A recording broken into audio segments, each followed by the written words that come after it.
আসসালামু আলাইকুম রহমতুল্লাহ। সারা বিশ্বের সংবাদ ৭.৩০ মিনিটে আপনাদের সকলকেই স্বাগত। দেশের প্রধান প্রধান দৈনিক পত্রিকাগুলো তাদের শিরোনামে যে খবরগুলো গুরুত্ব সহকারে ছাপিয়েছে তাই নিয়ে হাজির হলাম আপনাদের সামনে। আশা করি সাথেই থাকবেন। শুরুতেই থাকছে সারা দেশে বিক্ষোভ, সংঘাত, নিহত ৬, কোটা আন্দোলনকে ঘিরে। ঢাকার পথে পথে সংঘর্ষ, গুলি। পাবলিক বিশ্ববিদ্যালয়ের শিক্ষার্থীদের পাশাপাশি বেসরকারি বিশ্ববিদ্যালয় এবং স্কুল কলেজের শিক্ষার্থীরাও রাস্তায় নেমে আসে কোটা আন্দোলনে। জেলায় জেলায় সংঘর্ষ, গুলি, হামলা, পাল্টা হামলায় আহত ৩ শতাধিকেরও বেশি।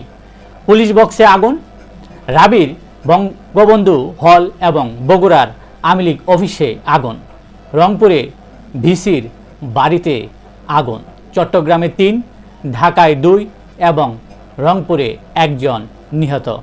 ঢাকা, চট্টগ্রাম, বগুড়া, রংপুর এবং রাজশাহীতে বিজিবি মোতায়েন।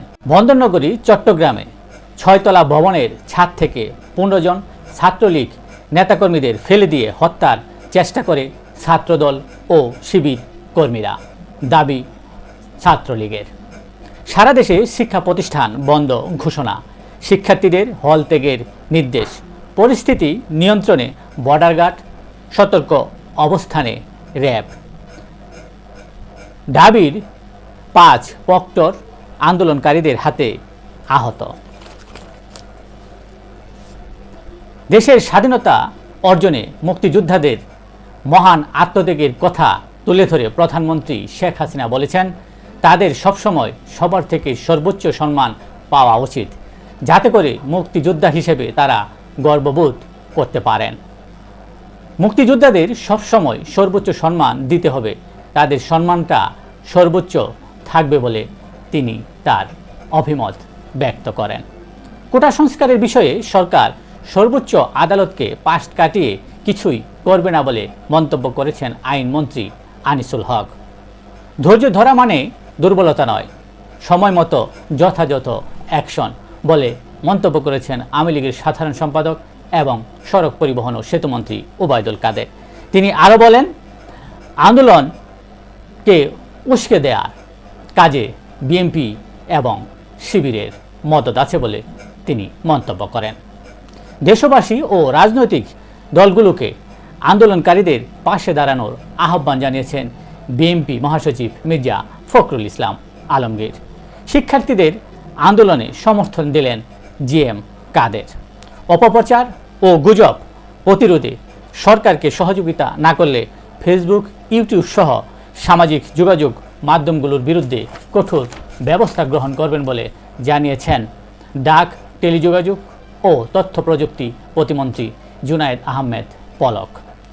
রাজাকারের পক্ষে স্লোগান দানকারীদের বিরুদ্ধে ব্যবস্থা নেওয়া দরকার বলে মন্তব্য করেছেন স্বরাষ্ট্রমন্ত্রী ডক্টর হাসান মাহমুদ। ধ্বংসাত্মক কর্মকাণ্ড করলে কাউকে ছাড় দেওয়া হবে না বলে সতর্ক করেছেন স্বরাষ্ট্রমন্ত্রী আসাদুজ্জামান খান। দাবিতে আর যেতে চায় না, শিক্ষার্থীদের দখলে মনে হবে রাজাকার বলে জানিয়েছেন লেখক ও শিক্ষাবিদ ডক্টর মোহাম্মদ জাফর ইকবাল। কোটা আন্দোলনের দাবির সফল বাস্তবায়নে সাধারণ শিক্ষার্থীদের পাশে সর্বাত্মকভাবে রাজপথে থাকার অঙ্গীকার ব্যক্ত করেছে জাতীয়বাদী ছাত্রদল। অন্যদিকে চলমান কোটা সংস্কার আন্দোলনকে ঘিরে কোনো ধরনের সংঘাতে জড়াতে চায় না বলে জানিয়েছে বাংলাদেশ ছাত্রলীগ। আজ হিজরি 10 মহরম, পবিত্র আশুরা।